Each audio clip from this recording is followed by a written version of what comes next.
Bonjour à toutes et tous, merci d'être là ce matin avec nous pour cette première émission pensée et organisée par l'ANDIS. L'ANDIS est l'Association nationale des directeurs d'installation et des services des sports. Alors l'objectif du moment, c'est de prendre un petit peu de hauteur, prendre un peu de recul surtout par rapport à cette situation sanitaire, situation qui s'améliore heureusement et qui permet au sport eh bien, de retrouver ses habitudes et ses pratiquants presque comme avant. L'idée de cette émission, c'est de mettre en lumière eh bien, la résilience et l'adaptabilité dont vous, directeur des sports, entre autres, avez fait preuve depuis mars 2020.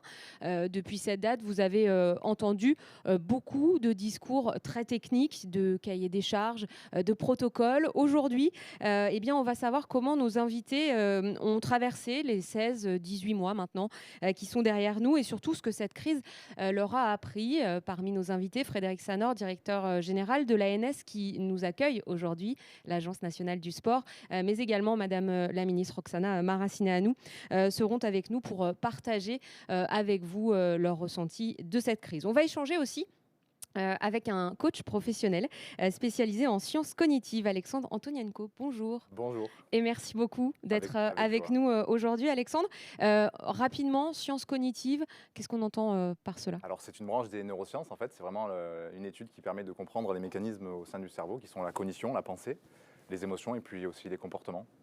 Alors, on va parler beaucoup de cette crise Ouais. ensemble. On va voir comment chacun l'a traversée, crise dont on n'est pas complètement sorti encore. Quels sont les comportements automatiques que l'on vit en temps de crise, justement? Alors il y en a plusieurs, il y en a trois exactement. Alors ils sont déjà visibles quand on est en situation classique, de vie classique, mais en temps de crise ils sont un peu exacerbés. Et en fait on parle de trois F. Il y a vraiment le côté fight avec l'agressivité qui en ressort. Face à l'environnement, à tout ce qu'on peut reconnaître dans l'environnement. Il y a le F aussi de flight, qui est un peu la fuite, l'anxiété. Je me pose beaucoup de questions, ça tourne beaucoup dans ma tête.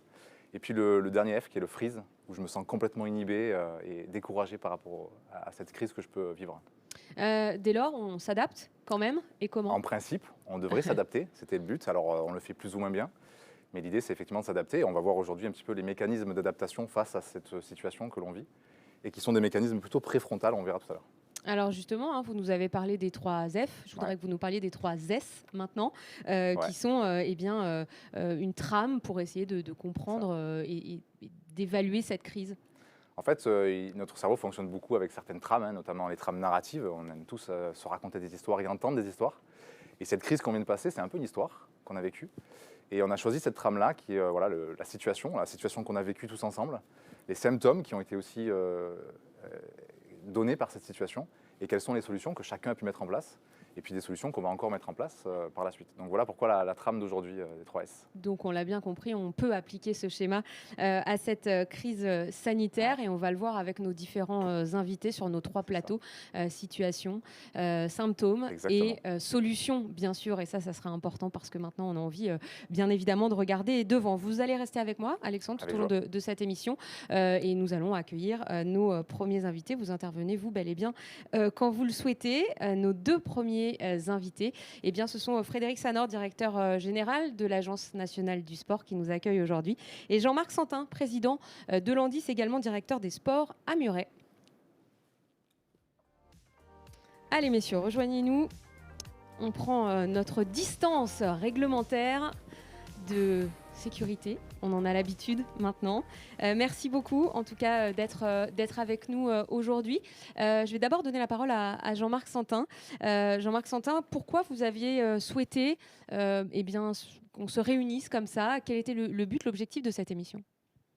Je pense que l'objectif était vraiment de pouvoir ensemble discuter de ce qui s'est passé pendant 18 mois. C'est une aventure et ce n'est pas terminé humaine. Au-delà d'être humaine, aussi un gros challenge que tout le monde a relevé, tous les acteurs du sport ont relevé, quelle que soit leur fonction partout en France. Et je pense que c'était important d'en faire part parce que dans tous les territoires, tous nos collègues, directeurs des sports, les élus, les maires, enfin tout le monde a vraiment joué le jeu. Et je pense que c'était aussi une forme de remerciement. Voilà, je pense que c'était important de montrer que face à une situation extrême, on a la chance de vivre dans un beau pays et je dis, voilà, tout le monde y a mis du cœur et collectivement, on a réussi modestement et humblement essayer de passer une première étape. Alors la volonté avec cette émission, c'est de remettre de l'humain derrière tous ces discours techniques que vous avez pu avoir depuis mars dernier. Frédéric Sanor, merci pour l'accueil ici à l'ANS. Déjà, revenons avec vous sur cette année écoulée et sur la façon dont vous l'avez traversée, parce qu'on a tous évidemment été bouleversés par sa soudaineté et le fait qu'elle a été imprévisible depuis le début. Effectivement, bonjour Gaël, bonjour à toutes et tous. On est très heureux de pouvoir accueillir physiquement et en présentiel ce webinaire. Alors, effectivement, ça a été brutal, mais de manière assez rapide. On s'est tous mis en ordre de marche. Il y a eu bien entendu un signal, une impulsion très forte qui a été donnée par le ministère des Sports, qui a pris la main sur ces sujets liés à la crise. Et puis, dans l'état d'esprit qui nous anime à l'Agence nationale du sport, et puis avec les travaux qui maintenant, depuis plus de 2 ans, nous permettent d'échanger, de dialoguer au quotidien, je pense qu'on a réussi à densifier encore ce dialogue pour le convertir en solutions, en constat, en point de fragilité, en ajustement à mettre en œuvre. Et là, on voit bien que la famille du sport, elle est large, qu'elle est faite de nombreux acteurs, de parties prenantes. Et c'est la raison pour laquelle il était intéressant et puis aussi utile de pouvoir revenir un petit peu sur ces étapes. Et donc, on est très heureux d'accueillir ce webinaire qui, finalement, depuis plus d'1 an, on s'est tous découvert des proximités avec ces notions de visio et de webinaire, mais au moins on a su créer les interactions, et c'est peut-être déjà un des premiers héritages qu'on peut tirer de cette crise, c'est notre capacité à interagir, à construire ensemble, et au-delà du dialogue, parce que dialoguer c'est une chose, c'est nécessaire, partager de l'information, mais c'est aussi décider ensemble, trouver des solutions ensemble. Et ça, c'est encore autre chose, et c'est peut-être le défi qu'on avait tous devant nous. Alors le chemin est encore long pour vraiment qu'on se dise que cette crise est derrière nous, mais je pense qu'on a engagé cette étape de manière plus forte parce qu'on était en collectif. Voilà, la notion de collectif, effectivement, depuis le début d'année dernière, on y reviendra beaucoup tout au long de cette émission. L'énergie collective qui se décuple pour essayer de trouver des solutions, vous l'avez dit. Quel a été le constat majeur au fil de ces mois ? Peut-être quelque chose qui ne vous semblait pas important avant et qui, avec cette crise, s'est vraiment illustré fortement.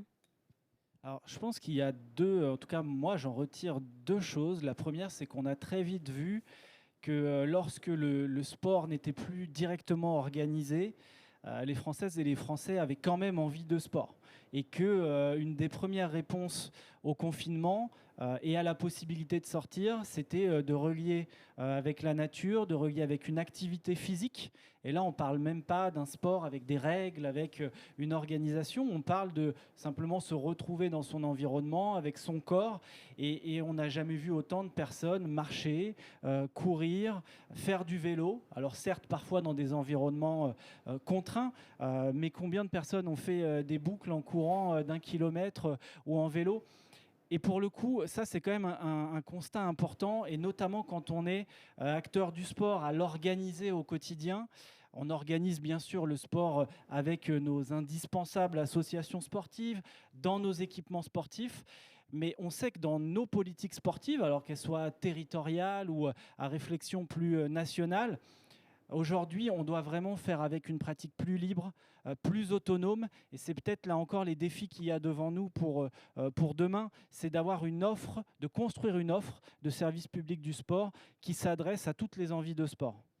Ça, forcément, quand on est directeur des sports, cette pratique plus libre qui s'est démultipliée, et tant mieux, les gens font du sport, forcément, ça doit vous interpeller et changer peut-être un petit peu la façon de faire.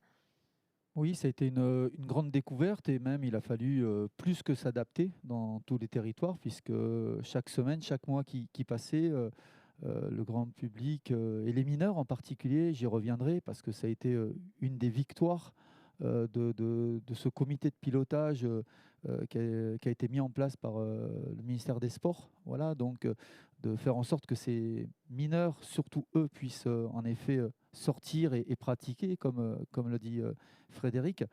je pense qu'on s'est adapté. Ça veut dire qu'au niveau des espaces publics, chaque collectivité a, même si certains étaient peut-être fermés, je pense à des parcs et autres, on les ouvrait.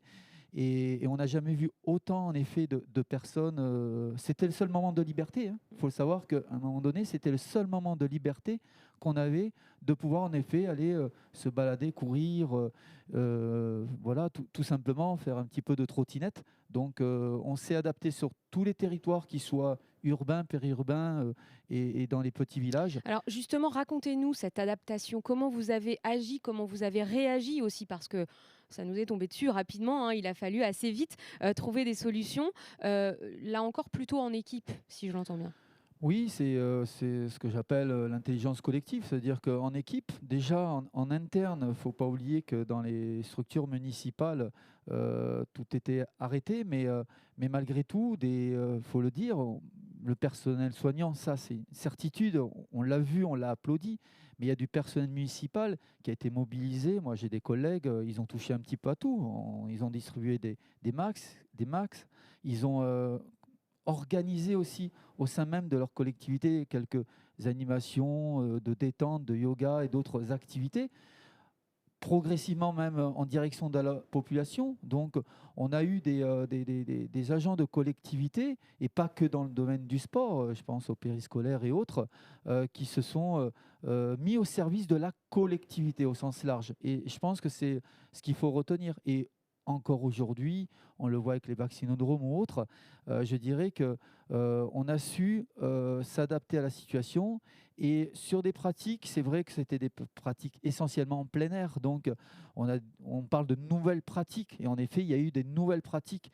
Et je tiens aussi à remercier, à féliciter le CNOSF, c'est pas évident de changer aussi, puisque c'est très normé. Voilà, eux aussi se sont adaptés, et comme les territoires, comme tout le monde. Donc c'est une vraie intelligence collective qui a permis tout ça. Intelligence collective qui, quand même, de temps en temps, a été un peu mise à mal par des informations contradictoires, avec parfois des règles qu'on donnait un jour et qui étaient changées le lendemain. Comment on a réagi vraiment à ça, et comment on l'a fait surtout comprendre à ses administrés pour ce qui vous concerne?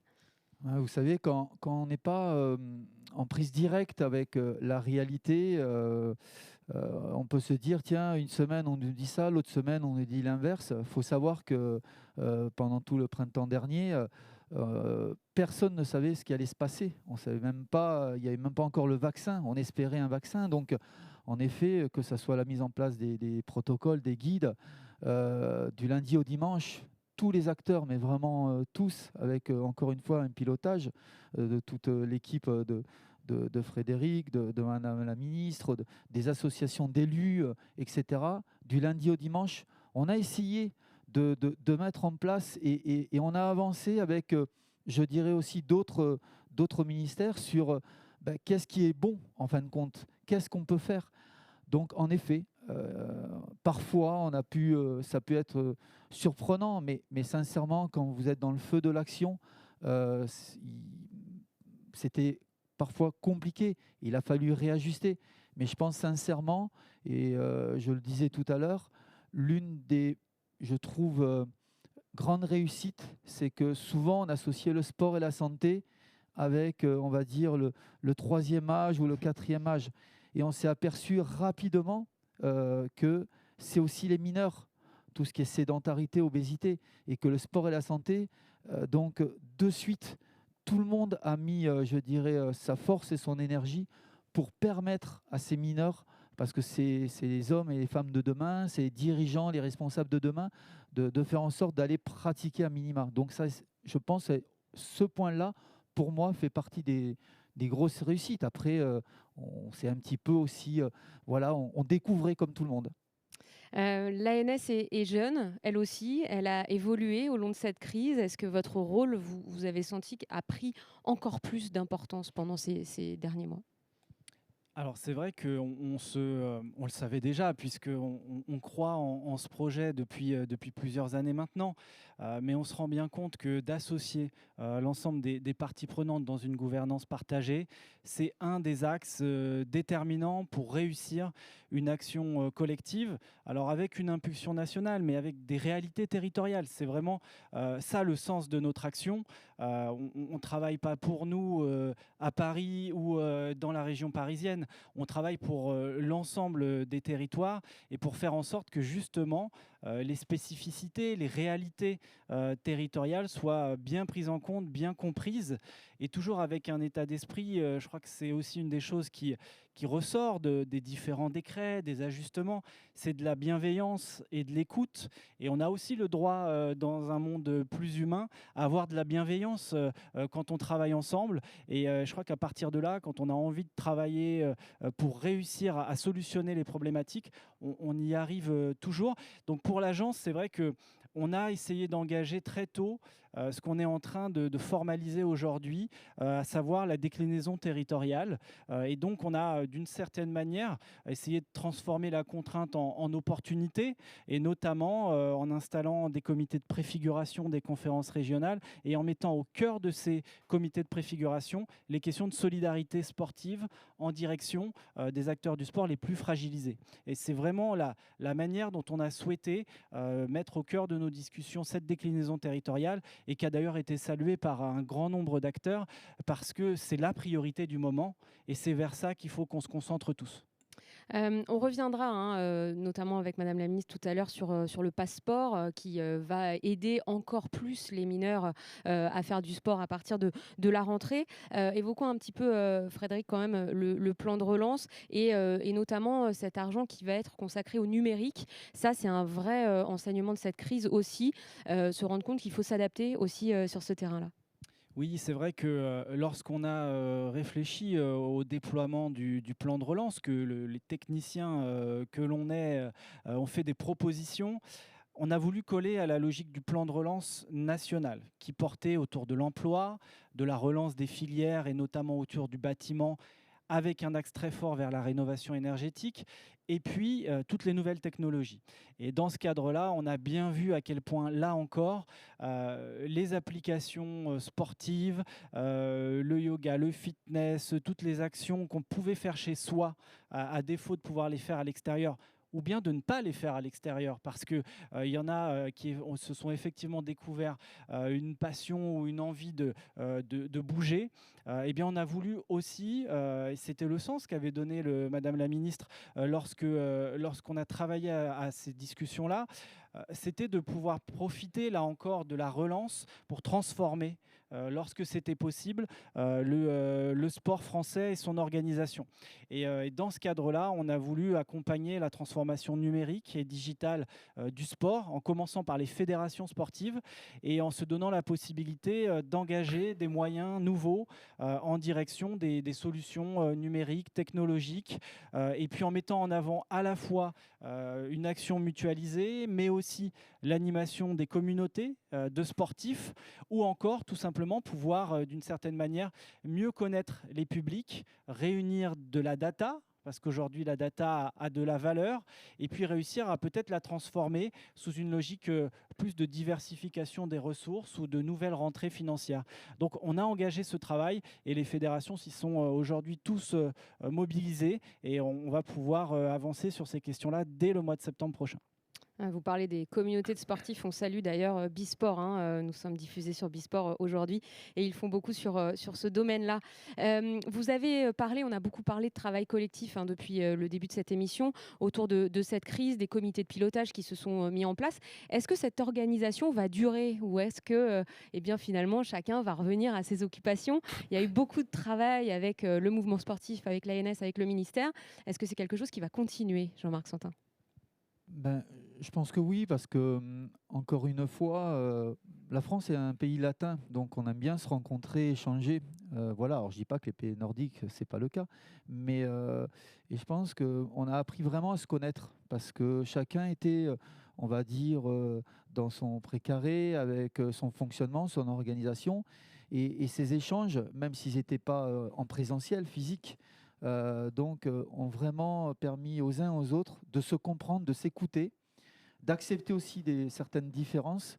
Et ce qui a fait, je dirais, la réussite qui ne s'est pas faite de suite, il a fallu quelques semaines, quelques mois, c'est dans l'intérêt général du sport. Voilà, donc je pense qu'il faut en effet capitaliser.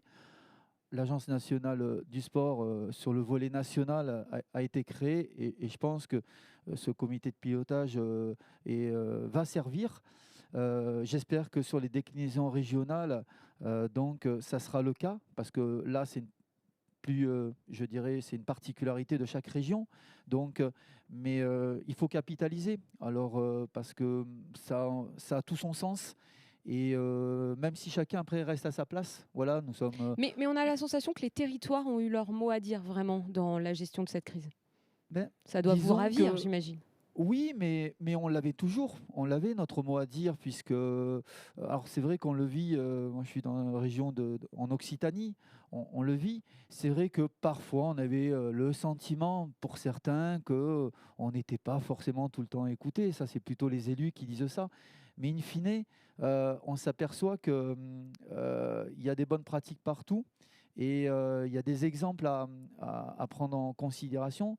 Ils sont pris ces exemples, mais parfois peut-être pas déployés partout. Voilà, donc je pense que au contraire, ces 18 mois vont permettre à tout le monde, encore une fois, de se dire que ensemble, on peut être vraiment plus performant. Je ne fais pas exprès, c'est notre slogan, mais c'est une réalité.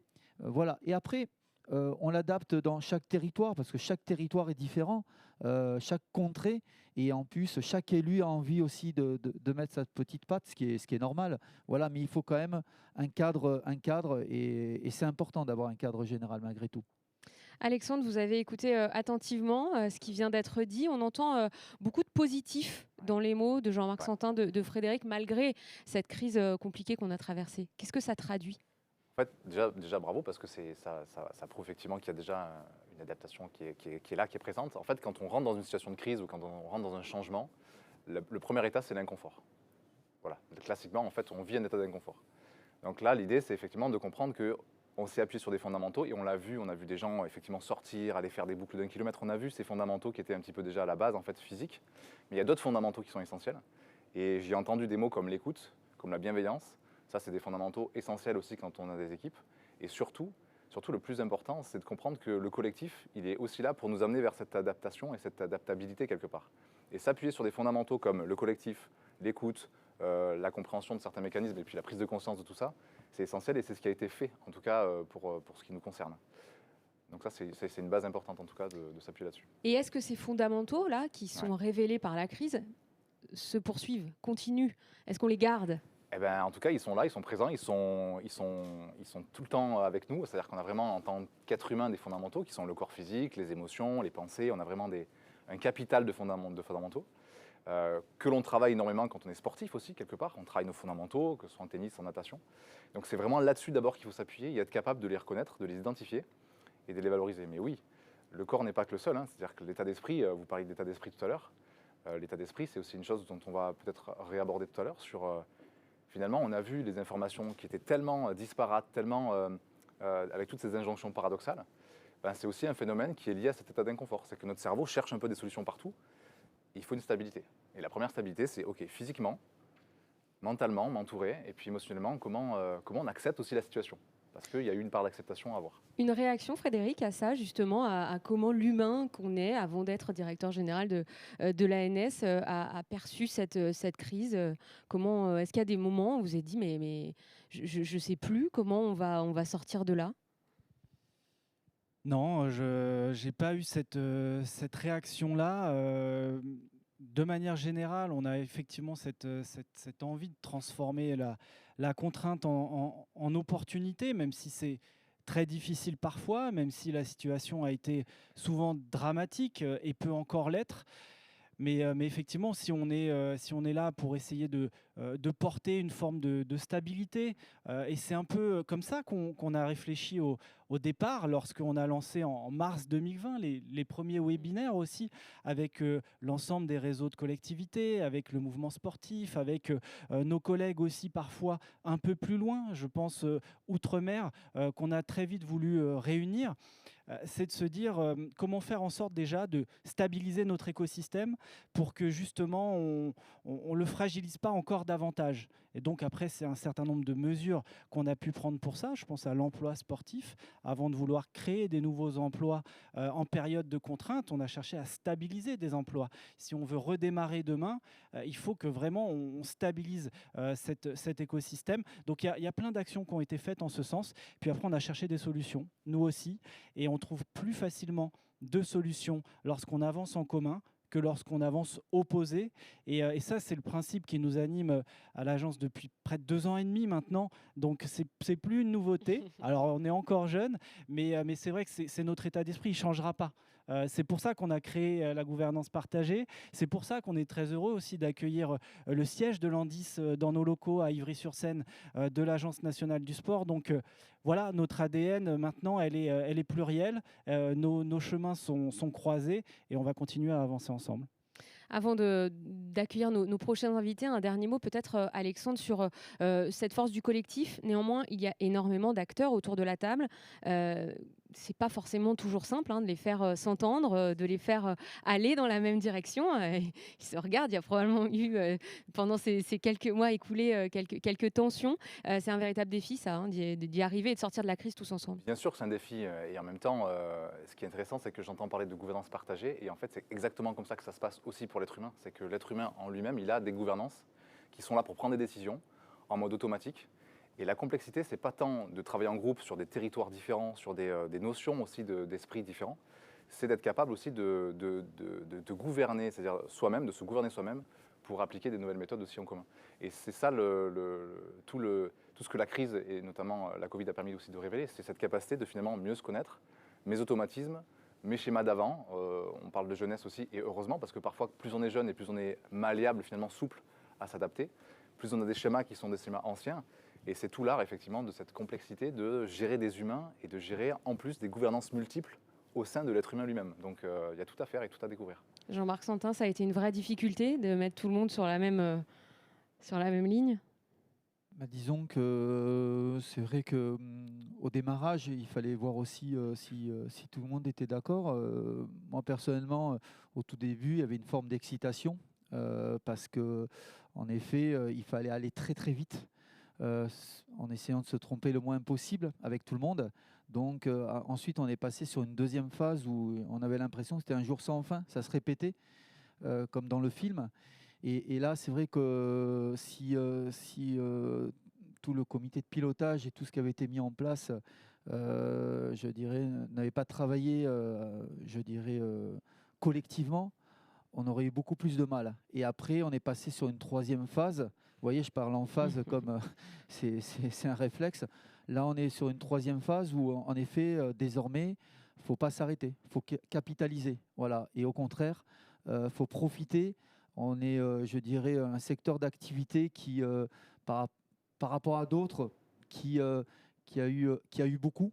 Voilà, il ne faut pas oublier, moi je connais bien l'Italie, voilà, je sais comment ils ont vécu cette crise en Italie dans notre secteur, ça n'a rien à voir en termes d'aide et autres, donc il faut être conscient qu'on a la chance voilà, de vivre dans un pays, et encore une fois je vous le dis, j'ai vécu 20 ans là-bas, où voilà, on a réussi à passer une épreuve, mais ce n'est pas terminé, c'est loin d'être terminé, il faut capitaliser, je le dis encore une fois.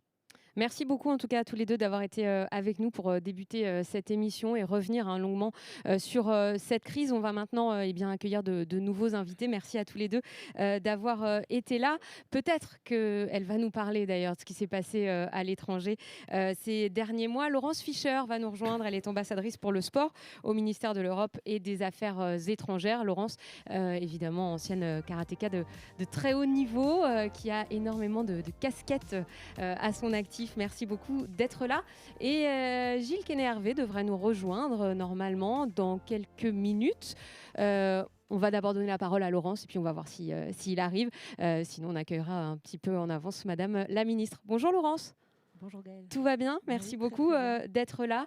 Alors il y a quelques minutes, on a parlé beaucoup du rôle des territoires dans cette crise. Vous avez un regard qui va au-delà de la France, puisqu'avec cette mission d'ambassadrice pour le sport, vous voyez un petit peu ce qui se passe à l'étranger. Vous êtes d'accord avec ce qu'a raconté Marco Santin sur le fait que finalement en France, notamment pour le sport, on avait plutôt eu de la chance?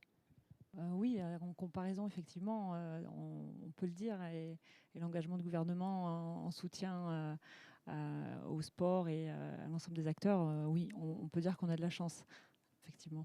Alors avec vous, on va sortir un petit peu du cadre, sortir de nos territoires et revenir peut-être à élargir sur notre sujet, notamment au niveau de cette crise. On a beaucoup parlé de résilience, on a parlé d'adaptation par rapport à une situation de crise imprévue, celle qu'on a tous vécue. Je voudrais qu'on parle de la résonance qu'il peut y avoir avec votre combat, à vous, avec Fight for Dignity. Quand on ouvre le site internet, on lit de la résilience à l'empowerment. Qu'est-ce que ça veut dire et quel parallèle on pourrait faire avec cette crise qu'on a traversée tous ensemble? Oui, effectivement, ce qui est intéressant, déjà, c'est aussi quand on parle des valeurs du sport et de ce que ça peut apporter. Et je pense que ce sont ces fondamentaux-là que j'ai mis au service des plus vulnérables. Et la notion de résilience, en fait, elle correspond au fait d'avoir été traumatisé et de pouvoir donner une réponse au traumatisme. Peut-être que je ne dirais pas en analogie avec la situation jusqu'au traumatisme, mais peut-être sur la capacité plutôt qu'on a eu à résister, à faire face. Le public avec qui je travaille, qui sont les jeunes femmes au Congo, victimes de viols utilisés comme armes de guerre, ou en France, les femmes victimes de violences, on parle de résilience parce qu'en fait, c'est cette capacité qu'elles ont à faire face au traumatisme et à le dépasser, et puis à garder une cicatrice, mais à être à nouveau, à avoir une vie la plus normale possible. Et ce qui est intéressant par rapport à notre situation, qui est assez extraordinaire, c'est qu'en fait, on a tous un objectif commun, c'est celui pour le sport.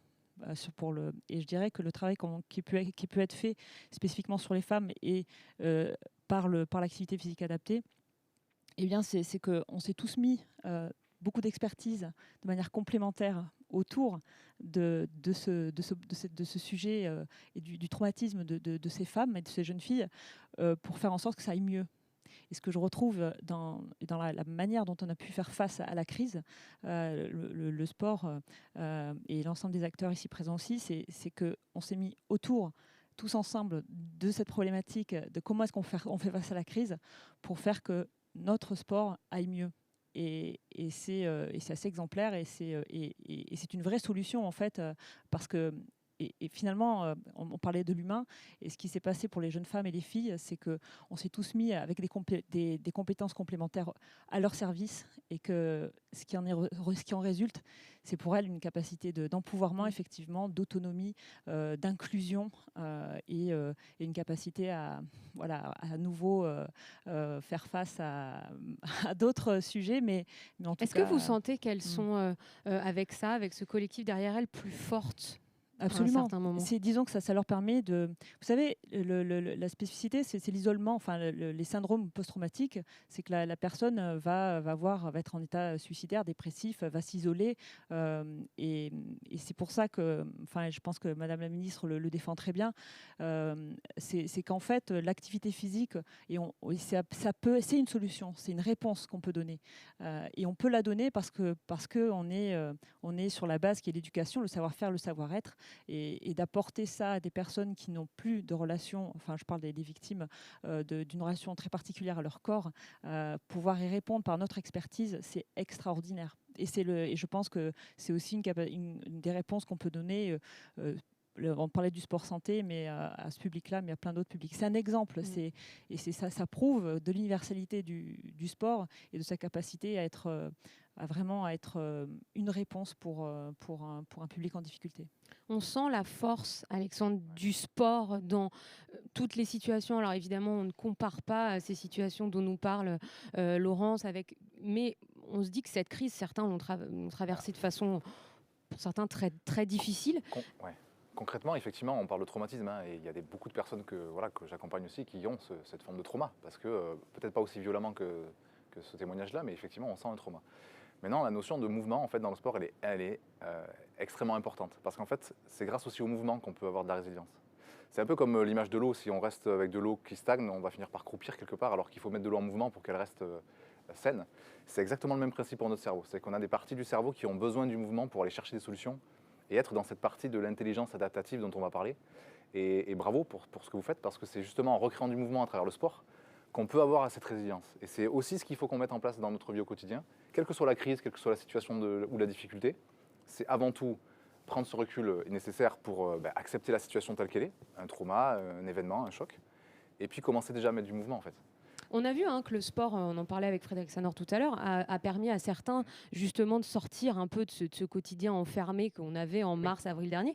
Nombre de personnes se sont mis au sport, se sont mis à courir, à faire leurs kilomètres. Ça, c'est une vraie traduction de ce que vous venez de dire. Oui, parce que en fait, le corps physique, c'est le fondamental des fondamentaux. C'est vraiment l'élément clé de la réussite pour tout individu. C'est-à-dire qu'il faut que ça passe par le corps. Donc en fait, le sport, c'est une notion qui est essentielle, qui est vitale, qui est indispensable. Et à la fois, on va créer du mouvement, et puis il y a toute la neurobiochimie derrière qui en résulte. Mais la pratique sportive, pour toute personne qui nous écoute et qui nous regarde, c'est forcément une notion vitale parce qu'elle permet justement de retrouver cet équilibre intérieur, biochimique et autres, et de trouver des solutions.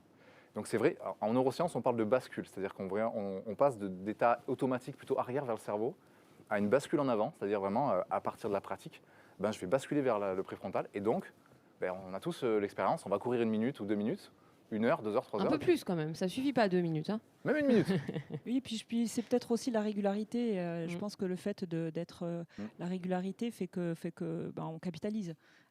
Donc, pour encore faire une analogie avec ce qui vient de ce qu'on a vécu de la crise et de l'action et l'engagement de chaque acteur à co-construire, à travailler ensemble. Et ça s'est traduit aussi, évidemment, nous, on s'est impliqués au niveau du ministère de l'Europe et des Affaires étrangères. Eh bien, c'est aussi une manière ensemble de pouvoir être en solution en fait et d'être en échange, communication et ça quand on vit des périodes difficiles, et si je fais l'exemple des jeunes filles et des femmes, elles en parlent. Enfin, elles mettent le corps en action pour arriver à se détacher de leur traumatisme, enfin, en tout cas d'être en autonomie et d'avoir du recul. Eh bien, c'est extrêmement vertueux, en fait. Ouais, ça les aide clairement à avancer. Laurence, on va reprendre la casquette d'ancienne sportive de haut niveau, toujours sportive finalement.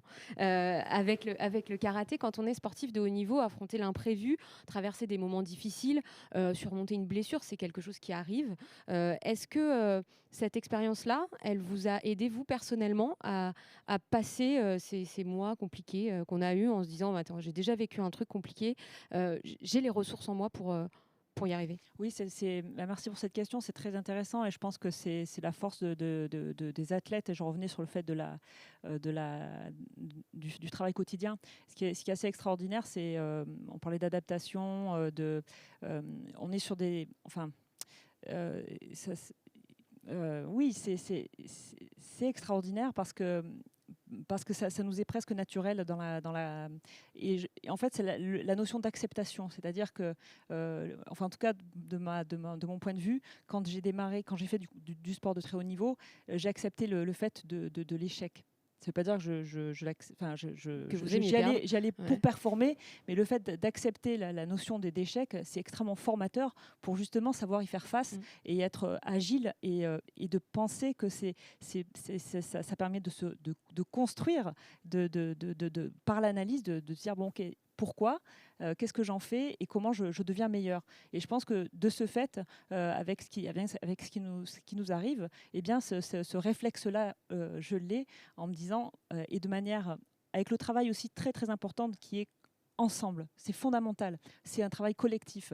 Même si j'ai fait un sport individuel, c'est moi qui prends la décision sur le tatami, mais avant, il y a eu un travail énormissime avec les partenaires, le coach, le kiné, avec l'ensemble de l'équipe. Et ça, c'est aussi... donc ça veut dire que c'est en se consultant, en travaillant ensemble, en identifiant le fameux SWOT, aussi force, faiblesse, opportunité, menace, qu'on arrive à être meilleur, plus engagé, plus épanoui, et puis ensuite à pouvoir m'engager comme j'ai pu le faire et en étant convaincu du pouvoir du sport, de l'outil de développement que ça peut être et de sa transversalité. C'est très intéressant ce que dit Laurence là sur cette acceptation de perdre pour pouvoir gagner. Ça, c'est un cheminement qui est assez long. Mais quand on a la crise là, qui nous est arrivée, qui a été très subite, très soudaine, comment on est câblé, je dirais, pour réagir et au bout de combien de temps? En fait, on est super bien câblé. Heureusement d'ailleurs, parce que du coup, on a un câblage très automatique et en fait, on vient avec, on est préprogrammé avec ce câblage-là. Donc, dès qu'un changement, une crise soudaine intervient, on a heureusement ce câblage qui nous protège et qui a pour fonction finalement d'assurer notre survie dans l'environnement. Sauf qu'on ne peut pas rester câblé comme ça. On parlait des 3 F tout à l'heure, c'est vraiment des comportements qui sont hyper automatiques et qui ne sont pas des comportements adaptatifs. Maintenant, ce que j'entends, et c'est vraiment là-dessus que j'aimerais rebondir par rapport au discours, c'est une chose, c'est l'entraînement. C'est que par l'entraînement, par la prise de conscience de ces mécanismes, de comment je fonctionne, eh ben, je peux faire cette bascule. Et la deuxième chose, c'est vraiment la question de confiance et d'équilibre.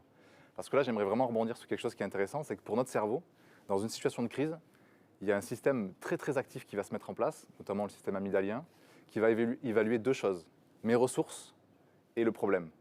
Et en fonction de la balance entre les deux, je vais rentrer dans des automatismes où je vais pouvoir me dire « ah, je peux m'adapter ».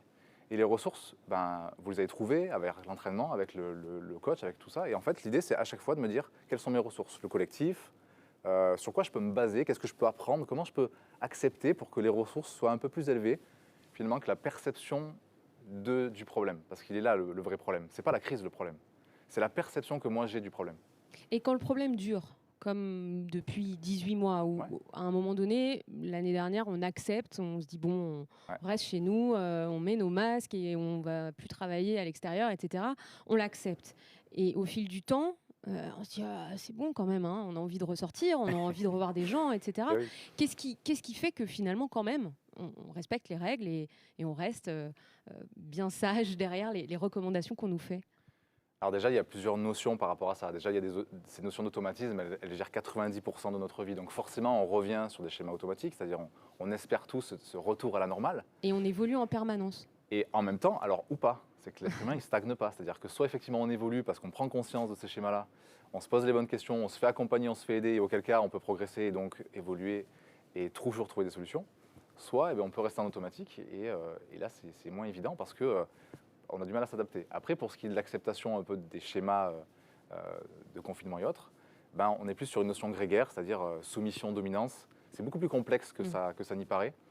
Mais là, il faut savoir aussi prendre sa place et prendre conscience de qu'est-ce que je fais consciemment, qu'est-ce que j'accepte aussi, et puis parfois, qu'est-ce que j'accepte pas, et comment on peut aller de l'avant aussi. Donc là, c'est très animal, en fait, très grégaire. Oui, je reviens sur le fait du collectif, de communiquer, d'échanger, d'être en capacité de pouvoir, avec humilité, aussi travailler sur son ego pour être en capacité d'ouverture et puis se nourrir d'autres, parfois d'aller chercher, et c'est ce qui nous oblige en temps de situations sensibles, d'aller chercher peut-être une information ou un soutien ou une compréhension.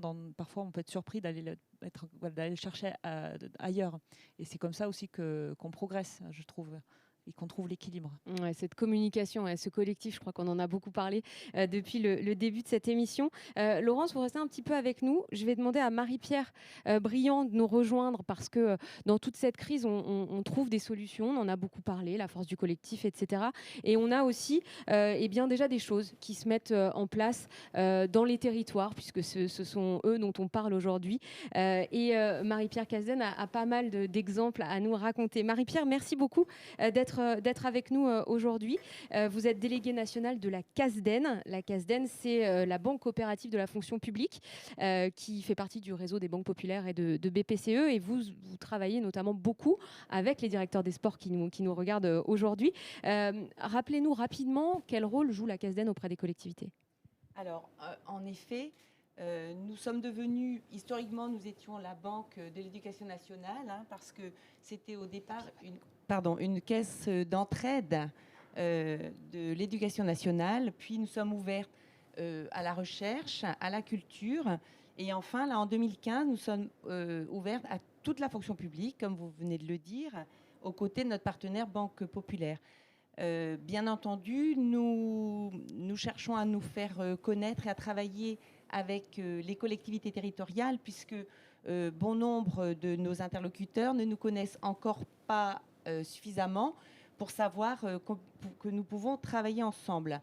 Il y a des tas d'actions. En fait, pendant la crise, les choses ne se sont pas arrêtées. Il y a eu toujours des comités de pilotage qui se sont tenus à distance, en visio, mais en tous les cas pour préparer l'après-crise.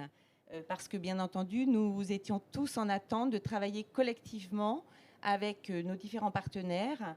Et c'est ce qui va se passer, puisque, par exemple... Racontez-nous concrètement, ce qui va se mettre en place. Ce qui va se mettre en place, ce sont des événements sportifs qui vont avoir lieu. La CASDEN peut aider, bien entendu, les directeurs des sports à financer, en tous les cas, et peut aider financièrement à mettre en place une action sportive. Il y a des trails qui sont prévus, des tournois. Alors, ce sont souvent, en effet, dans des buts de dons pour des associations. On a offert, par exemple, des jouelettes dans des collectivités territoriales pour une cause, mais également lors de nos différents entretiens que nous avons avec des directeurs des sports.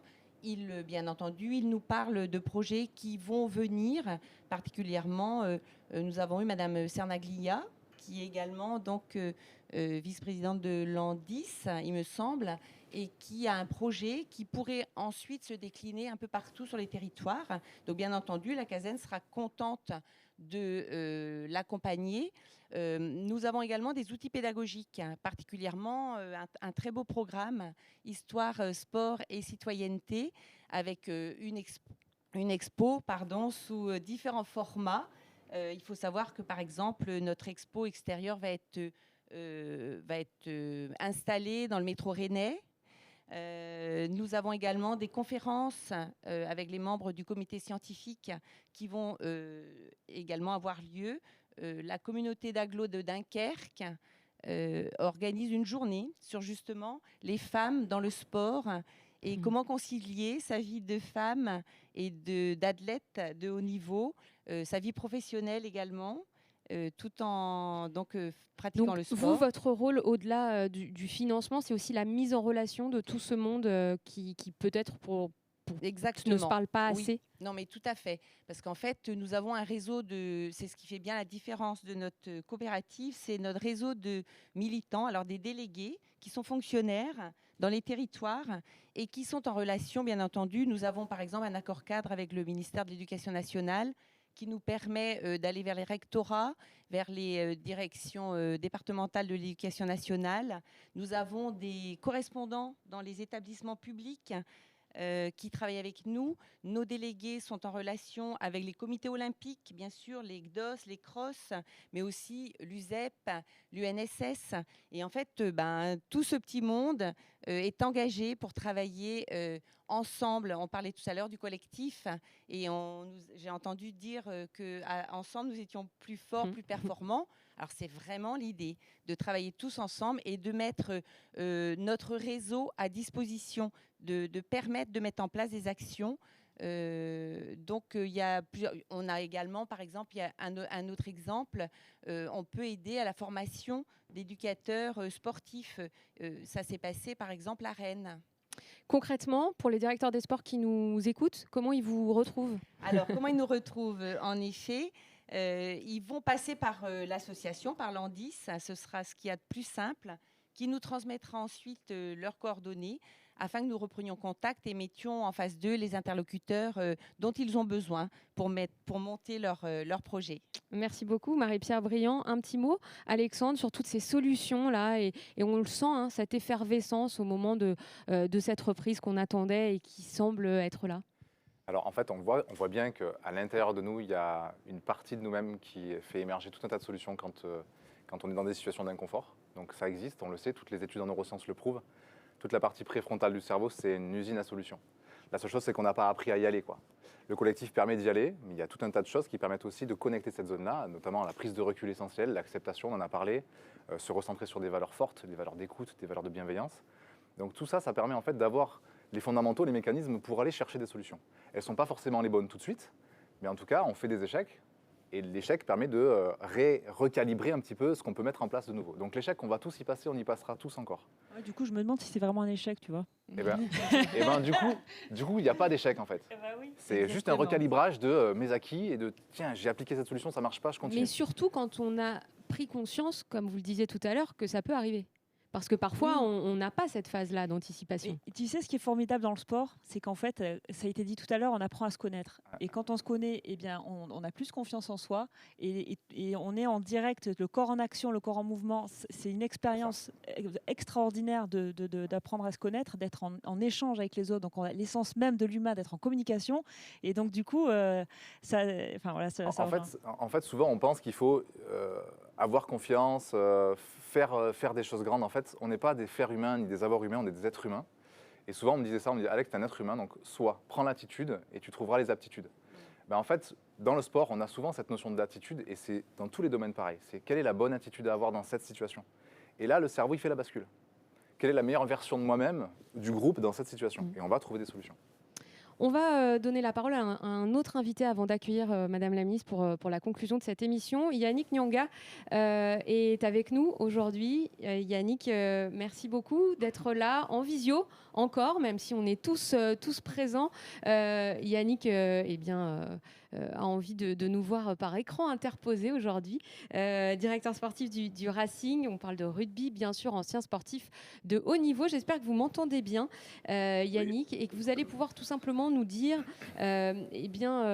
en février-mars 2020, quand la crise a commencé, est-ce que vous vous souvenez comment vous avez réagi, vous, Yannick Nyanga, mais aussi en tant que directeur sportif d'un club de très haut niveau? Mais je pense que, bonjour à tous déjà, désolé de ne pas pouvoir être présent, mais j'étais pris par des obligations professionnelles. Donc pour parler de la crise quand elle s'est présentée, alors personnellement, je pense que comme un peu tout le monde, j'ai un petit peu négligé dans un premier temps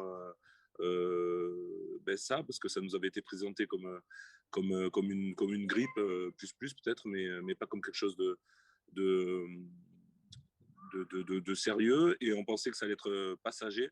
Donc je pense que dans un premier temps, on n'a pas pris ça au sérieux. Quand il y a eu le premier confinement ensuite, là, ça a été plus compliqué, mais on avait cette opportunité de se dire qu'on va pouvoir finir la saison. Et c'est le temps avançant et les informations venant qu'on s'est vraiment rendu compte qu'on allait en avoir pour un moment. Donc il a fallu, c'est très compliqué de m'entendre en même temps, si vous pouvez me baisser un peu le son, merci. Au niveau du club, comment vous avez réagi? Vous n'aviez pas forcément toutes les cartes en main au moment de prendre les décisions, et pourtant, il y a des salariés, il y a des sportifs de haut niveau, et il faut là aussi décider assez rapidement. Oui, il faut décider après assez rapidement, mais j'ai envie de dire que c'est la compétence qui a fait autorité. Et donc, du coup, on s'est référé beaucoup aux médecins, en fait. Et ce sont les médecins qui ont donné le là sur ce qui était possible et ce qui n'était pas possible de faire. Et nous, en fonction de ces règles qui étaient édictées par les médecins, on essayait d'adapter en fait notre management au groupe. Est-ce que vous diriez que le club a changé depuis cette crise? Est-ce que dans les prises de décision, vous avez évolué? Complètement. Je pense que depuis, il y aura un avant et un après Covid. C'était déjà le cas un petit peu avant, mais toute décision maintenant aujourd'hui nécessite beaucoup plus de peser le pour et le contre, les tenants et les aboutissants, notamment sur le médical. Et il n'y a plus de décision facile en fait. Je voudrais que l'ancien sportif de haut niveau s'exprime aussi. On a un petit peu parlé avec Laurence Fischer il y a quelques instants de votre expérience de sportif de haut niveau. Est-ce que cette crise, on pourrait l'assimiler, la comparer à une blessure longue, quelque chose dont on ne se sort pas, on ne sait pas d'où va venir la lumière? Ben, c'est différent parce que dans les blessures longues, il y a quand même une notion de délai. Et c'est ce qui, les objectifs, c'est ce qui font, je pense, moi en tout cas, un homme. Et donc, du coup, cette notion de délai, c'est que quand on se fait les croisés, on en a pour 6, 7, 8 mois. Le problème de cette crise, c'est qu'il n'y a pas eu de délai. On ne sait pas. Elle a commencé petit à petit parce que on entendait parler de ça, c'était loin, on ne savait pas si ça allait venir jusqu'à nous. Et quand c'est venu jusqu'à nous, on n'en a peut-être pas mesuré l'importance. Et surtout, on n'a pas de délai sur la fin. Donc ça a quand même changé beaucoup de choses je pense, dans l'inconscient des gens et dans les process. On va dire que c'est comme une blessure, oui et non, parce que le fort de la blessure, c'est de se dire que, en tout cas moi, quand ça m'est arrivé, il y a un moment de doute qui est jusqu'à l'opération. Et à partir de l'opération, ben on ne peut aller que mieux. Alors que là, c'est un petit peu différent. C'est très intéressant ce que dit Yannick là sur cette absence de perspective, de moment où ça va enfin s'arrêter. Ça a été vraiment dur à vivre et on l'entend en fait effectivement dans une blessure, on a quand même un horizon alors que là on ne l'avait pas. Ben, c'est tout à fait le mot en fait. Notre cerveau fonctionne avec des horizons temporels et on a une partie du cerveau qui est très spécifique qui en fait gère l'anticipation dans l'avenir. Et quand j'ai plus d'anticipation vers l'avenir, c'est-à-dire j'ai plus de temps ni d'objectif finalement, parce que c'est difficile d'avoir un objectif aujourd'hui, concrètement, on ne sait pas de quoi demain est fait. Et quand j'ai plus cette anticipation, il y a un état interne de douleur qui est terrible, entre guillemets, pour le cerveau. Et je ne peux plus anticiper. Donc au niveau des entraînements, au niveau même de la culture des coachs et autres, c'est quelque chose à prendre en compte, parce que l'anticipation, il faut qu'elle soit quand même définie, sachant pertinemment que peut-être on n'ira pas. Donc c'est une nouvelle culture d'apprentissage, une nouvelle fonction, et on le voit bien, hein, la prise de décision, on l'entend, hein, elle est différente. Vous vouliez ajouter quelque chose? Sait-on jamais de quoi demain sera fait? Je veux dire, à part que nous sommes mortels. Et ensuite, je pense que c'est de belles opportunités pour aussi se former. Voilà, c'est des opportunités pour se nourrir encore une fois d'autres choses et d'avoir des relations différentes, notamment aussi avec ses coéquipiers. Enfin, je ne sais pas ce qu'en pense Yannick, mais en tout cas, Laurence veut du positif dans tout ça, évidemment. Yannick, peut-être une dernière question. Est-ce que vous avez eu besoin de conseiller, de rassurer, d'encourager certains joueurs de votre club, peut-être plus jeunes, qui n'ont pas votre expérience durant toute cette crise pour les aider au mieux à la traverser? Mais évidemment, c'est notre rôle. On est là pour ça. Et je veux rebondir sur ce que dit Florence. Évidemment, moi, je suis un éternel optimiste. Donc je pense qu'il faut, comme tout, l'être humain trouvera une solution pour s'adapter à tout ça. Et aujourd'hui, notre rôle, c'est d'avoir été capable de créer des conditions pour que, malgré tout ce qui se passe autour, que les joueurs le sentent le moins possible, quoi. Donc ça a été de discuter un petit peu de ça, d'amener des solutions, d'être beaucoup dans la recherche de solutions par rapport à ça. C'est vrai que c'est un contexte qui est quand même très, très spécial, mais en tout cas, c'est comment on amène des solutions à ça et vis-à-vis des joueurs, comment on les rassure par rapport à ça, même si quand on est joueur, ce qui nous rend heureux, c'est d'être sur un terrain de rugby et ils ont la chance de comparer aux autres, ils ont la chance de pouvoir exercer leur passion. Effectivement, merci beaucoup en tout cas Yannick d'avoir partagé cette expérience avec la double casquette d'ancien sportif de haut niveau et de directeur sportif du Racing 92. Merci également à toutes les deux d'avoir apporté votre positivisme et votre sourire là avec toutes ces solutions qui s'offrent à nous maintenant que cette crise, on l'espère, est quand même en grande partie derrière nous. Pour conclure cette émission, Madame la ministre déléguée auprès du ministre de l'Éducation nationale, de la jeunesse et des sports, en charge des sports, Roxana Maracineanu, va nous rejoindre. Bonjour et bienvenue. Merci beaucoup d'être là. Vous avez été attentif depuis le début de cette émission à tout ce qui s'est dit. Une première réaction peut-être à tout ce ressenti autour de cette crise et ces mots qui sont ressortis, le collectif et les solutions et le positif finalement. C'est sûr, comme beaucoup d'acteurs au début de cette crise, moi-même ayant été sportive de haut niveau, j'ai eu une pensée toute particulière pour ceux dont le sport c'est le métier, qui préparaient notamment les Jeux Olympiques, surtout au moment où on a appris que les Jeux allaient être déplacés, annulés en tout cas l'année dernière. C'était vraiment une douleur très forte en tant qu'ancienne sportive de voir que tout était à l'arrêt. Et puis très vite, ce sentiment d'urgence et finalement d'utilité qu'on recherche tous quand on est responsable politique, de savoir qu'on est utile à quelque chose, a pris le dessus, puisque le ministère des Sports, historiquement, se concentre très plus sur le haut niveau, l'accès au haut niveau et les relations avec les fédérations. C'est vrai que depuis 2019, comme l'a expliqué Frédéric Sanor tout à l'heure, avec cette nouvelle gouvernance du sport, nous avions déjà cette volonté, avant même la crise, d'être en lien beaucoup plus avec les territoires, avec les attentes aussi des acteurs économiques du sport, avec le mouvement sportif et les différents ministères de l'État pour pouvoir justement répondre à cette commande politique du président de la République de faire en sorte que le sport change de place dans la société et soit au centre aussi de nos préoccupations, aussi bien en termes de santé qu'en termes de développement économique et en termes de lien social.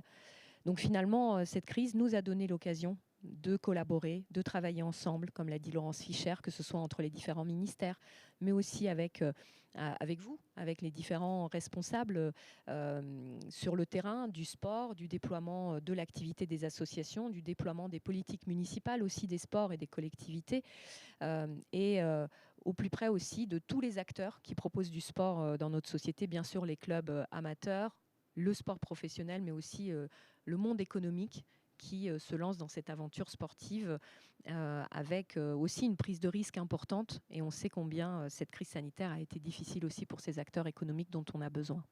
Quand le monde a été à l'arrêt, est-ce que ça a été quand même une petite satisfaction de voir que parmi les seules choses autorisées, il y avait cette pratique quotidienne du sport? On en a beaucoup parlé tout à l'heure, de se dire que beaucoup de gens s'y sont mis à ce moment-là parce qu'ils en avaient besoin. Ça a été une petite victoire pour vous, ça, de se dire que malgré tout, malgré toutes les interdictions, le sport était autorisé à minima quand même. Il faut vraiment savoir, et je voulais le partager avec vous tous, que notre énergie du matin au soir et au milieu de la nuit a été prise pendant toute cette période par toutes ces négociations qu'il y a eu au sein du gouvernement entre les différents secteurs pour pouvoir faire valoir et valoriser l'importance de nos acteurs et leur capacité aussi à être nos relais auprès des citoyens, parce qu'on a beau nous dire des règles, si elles ne sont pas relayées, si elles ne sont pas régulées aussi et respectées et comprises, et comprises, et que les gens les fassent respecter aussi sur le terrain, en fait elles ne servent à rien, même si on les prend de manière très convaincue et affirmée au niveau de l'État. Et moi, j'ai toujours défendu le fait que nous avions des formidables ambassadeurs au niveau territoire, que ce soit les directeurs des sports, des élus des villes, mais aussi les acteurs associatifs eux-mêmes, les présidents de ces associations qui, on l'a vu, même parfois moi-même, j'en venais même à déplorer leur sérieux parce qu'à un moment, quand c'était possible de reprendre, en fait, on était prudent et on continue à être prudent et à juste titre parce que, comme on pratique le sport sans masque, c'est encore le moment de liberté qu'on pouvait avoir sans les gestes barrières. Il fallait faire attention. Donc je voulais d'abord remercier tout le monde et vous remercier à vous d'avoir su expliquer, faire comprendre ces règles à tout le monde, à tous les citoyens. Et puis maintenant qu'une perspective beaucoup plus heureuse et beaucoup plus confiante dans l'avenir aussi s'ouvre à nous, c'est important de remettre aussi tout ce beau monde dont on a besoin en action, en activité, et de leur ouvrir toutes les installations sportives, comme on l'a fait, l'espace public, pour qu'ils puissent reproposer de l'activité physique parce qu'elle est très importante, comme vous l'avez dit, pour le mental, pour l'état de santé physique et moral des gens. Et le sport, aujourd'hui, nous allons l'accompagner déjà par une grande campagne de communication qui verra le jour pour qu'elle soit vraiment effective et entendue par tous à la rentrée, à côté d'autres mesures que je détaillerai tout à l'heure. Mais nous allons vraiment faire passer ce message que le sport est essentiel pour la santé et qu'il doit être au cœur de notre quotidien, quel que soit notre âge et quel que soit notre niveau de pratique habituel. Il faut qu'on en vienne tous aujourd'hui à se lancer dans cette activité, même si on ne l'a pas fait pendant 1 an et demi, et même si avant, on rechignait peut-être à se remettre à faire ces petits efforts du quotidien. On a vu combien cette crise nous a montré qu'un bon état de santé, c'était aussi essentiel pour faire face à des maladies comme celle du Covid qu'on a connue. Comment personnellement vous l'avez traversée cette année? Est-ce que vous sentez que vous avez évolué avec cette crise? Est-ce que tout d'abord, en mars dernier, on prend vraiment la mesure de ce qui va nous arriver? Et comment on met en ordre de bataille un ministère comme le vôtre pour agir et réagir? C'était vraiment par étapes. On ne réalise pas, nous aussi. Par exemple, quand j'ai entendu en février, mars dernier qu'il était question de fermer les écoles, pour moi, voilà, les sportifs, pour moi, ils faisaient leur métier. Comme on continuait quand même à avoir certains secteurs protégés, essentiels pour la société, je m'étais dit, bah oui, mais nos athlètes qui s'entraînent pour Tokyo, c'est un secteur protégé. On va tous les garder bien protégés à l'INSEP dans nos crêpes, et puis ils vont faire les jeux. Et puis petit à petit, quelques semaines après, on s'est rendu compte qu'il n'y aura pas les jeux en fait. Donc nous aussi, on était à chaque fois surpris par le caractère mondial, le caractère surprenant à chaque fois et inconnu de ce virus, et on a dû à chaque fois s'adapter.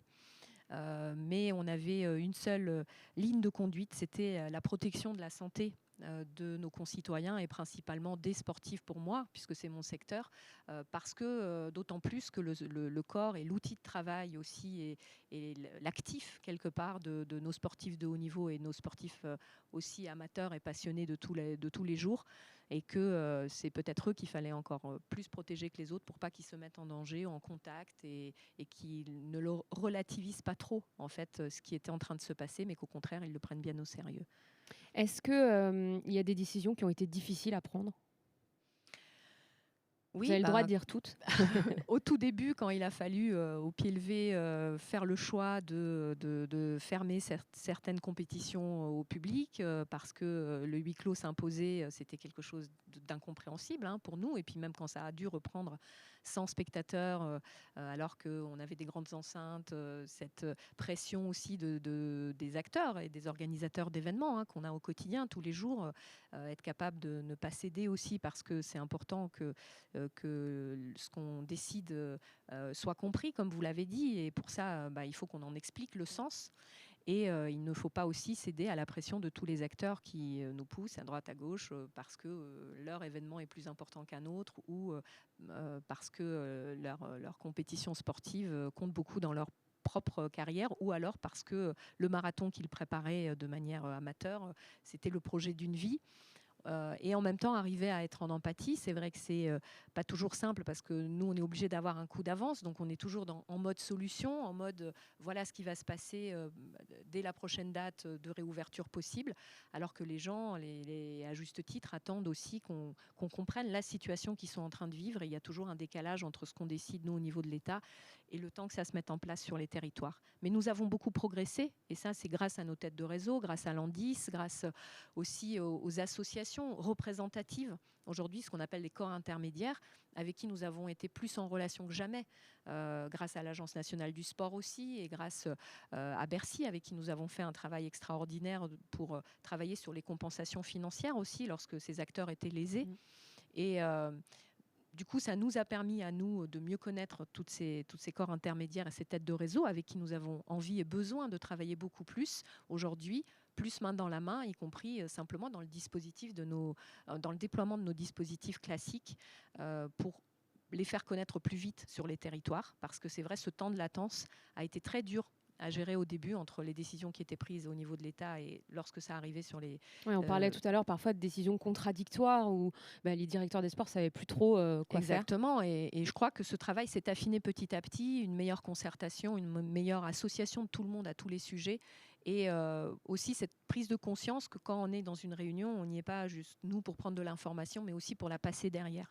Et ça, c'est vrai qu'on est toujours content d'être associé à quelque chose, à un sujet, mais on oublie parfois que le rôle qu'on a pour ceux qui sont en aval de nous et qui ont besoin d'être nourris aussi de cette information. Et je crois que c'est aussi des mécanismes qui ont été pris grâce évidemment à la digitalisation de la communication, au fait qu'on puisse être réunis à plus de 200 aujourd'hui, alors que pour organiser une telle réunion, c'était tout un branle-bas de combat avant. Je pense que c'est des bonnes pratiques qu'il faut qu'on conserve et qu'on s'attache toujours à être exigeant et à mettre du contenu pour que, voilà, dans cette idée que l'information doit circuler plus facilement et de manière plus fluide. Ouais, on en a beaucoup parlé depuis le début, ce collectif, cette communication finalement qui s'est accélérée. Vous avez parlé de progression et c'est peut-être là encore un des bienfaits de la crise si on devait en chercher. Laurence Fischer en a parlé tout à l'heure, Yannick Nyonga aussi. Vous êtes aussi ancienne sportive de haut niveau. Lorsque vous étiez en compétition, vous avez dû vivre des moments de doute, des moments de peur, d'inquiétude presque. Est-ce que cette expérience-là, elle vous a aidé par moment dans cette crise à prendre du recul, à prendre les bonnes décisions?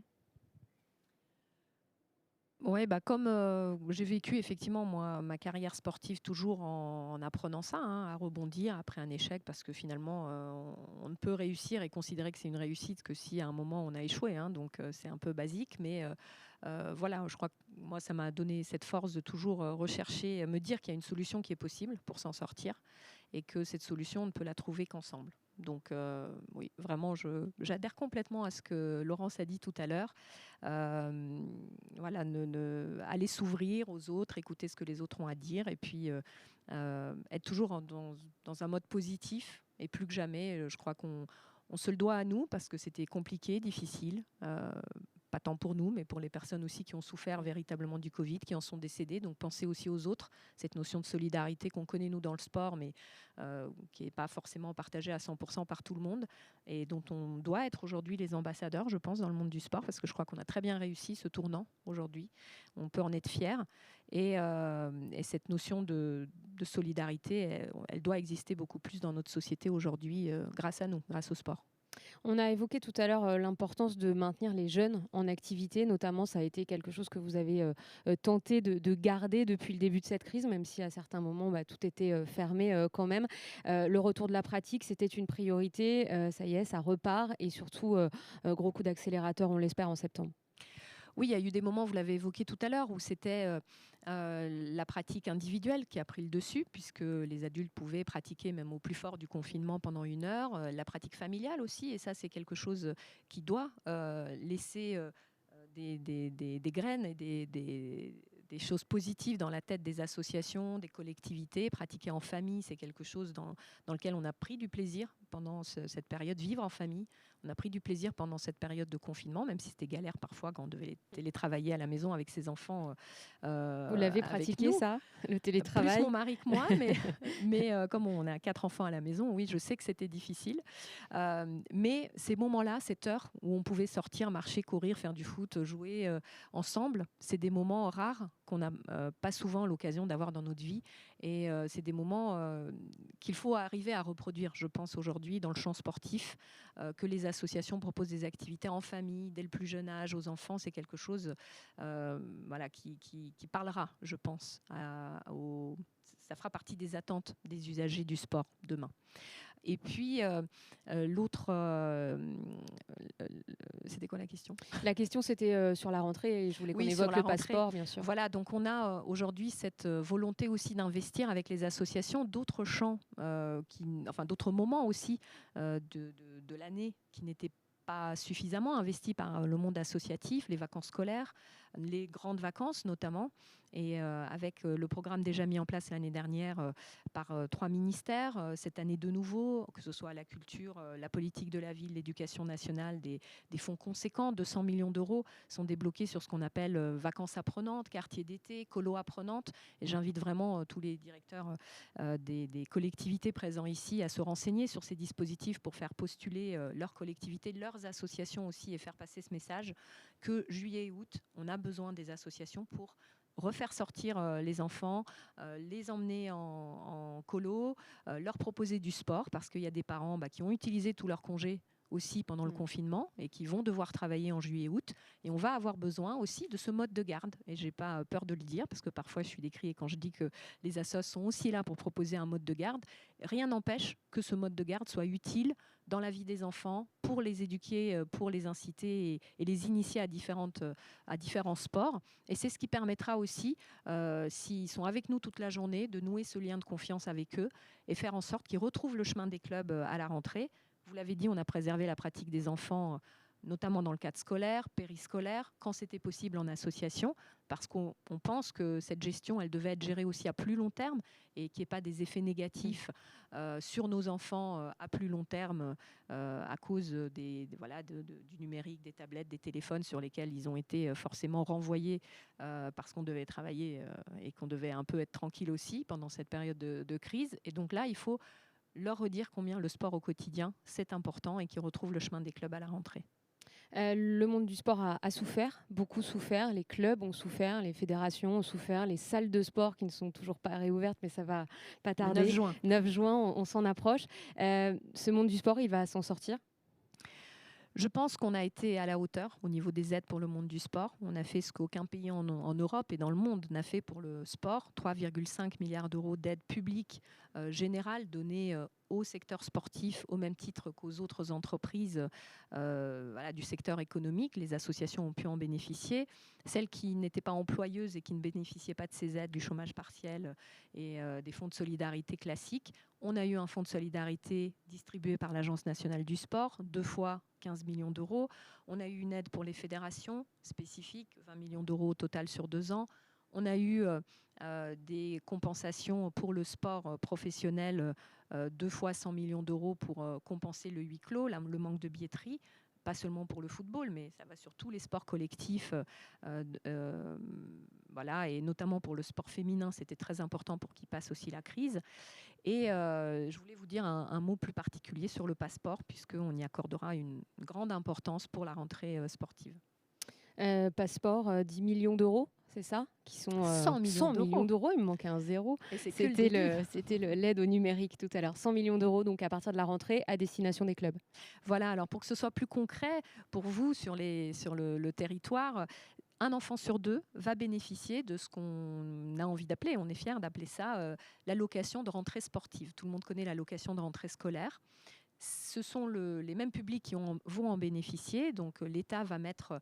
Pour un enfant sur 2, ça correspond à peu près à ça, sous condition de revenus, 50 € de réduction sur l'inscription en club à partir de la rentrée prochaine. Dans les quartiers prioritaires de la ville seront concernées les associations fédérées, mais aussi les associations qui ne font pas partie d'une fédération. Sur le reste du territoire, on privilégiera l'inscription dans un club qui appartient et qui est inscrit dans une fédération sportive. On a envie que ce passeport soit le levier d'engagement pour des collectivités qui le faisaient déjà. Il y a déjà des villes qui mettaient en place des réductions, des régions aussi qui faisaient des réductions pour une tranche d'âge spécifique.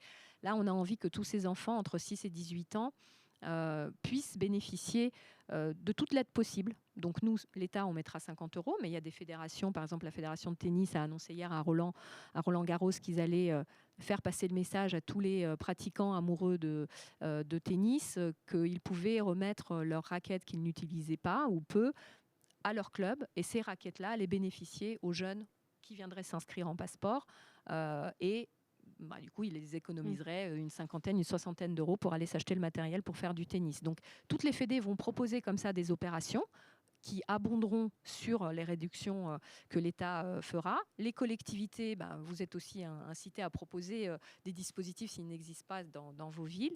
Et puis ce qu'on a envie de faire, et Landis va nous aider pour cela, Marco vient de me le confirmer, c'est aussi voir comment animer cette communauté passeport, peut-être grâce aux services civiques que nous mettons en place.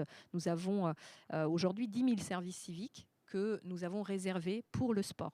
Alors les fédérations, les associations peuvent avoir des services civiques, c'est des jeunes sur des missions de service civique.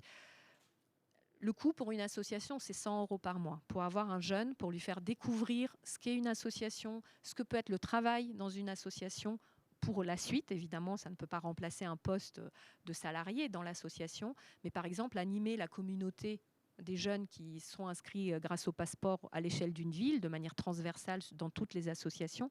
Ça peut être des opérations sur lesquelles même la CASDEN pourrait s'investir pour proposer 2-3 événements dans l'année, réunir ces jeunes au niveau d'une ville, leur demander s'ils sont toujours inscrits dans l'association dans laquelle ils ont donné leur bon d'inscription, parce que nous, notre objectif, c'est que les jeunes restent toute l'année inscrits dans ce club et qu'ils puissent pratiquer toute l'année. on veut que des jeunes qui ne font pas d'activité physique au quotidien, et il y en a, parce que moi, quand je me déplace sur les territoires, je trouve toujours, sur un collectif de 10 jeunes, tu en as au moins la moitié, donc plutôt des filles que des garçons, qui disent « Ah bah non, mais moi, j'aime pas ça, je me suis pas inscrite en club, déjà à l'école, ça me plaît pas trop. » Donc il faut vraiment imaginer des offres innovantes pour ramener ces jeunes vers le sport. C'est vraiment l'objectif du passeport, enlever cette barrière financière pour certaines familles, mais aussi donner la possibilité aux associations, aux villes, aux fédérations d'inventer des nouvelles offres, peut-être plus attractives pour cette jeunesse qui a besoin de se remettre en activité aujourd'hui. Pour terminer sur une note encore plus positive, on a voulu positiver tout au long de cette émission. Est-ce que vous diriez que cette crise, finalement, elle a permis d'accélérer les aides en faveur du sport? Est-ce qu'elle a permis de prendre encore plus conscience en France que le sport est important pour tous les âges?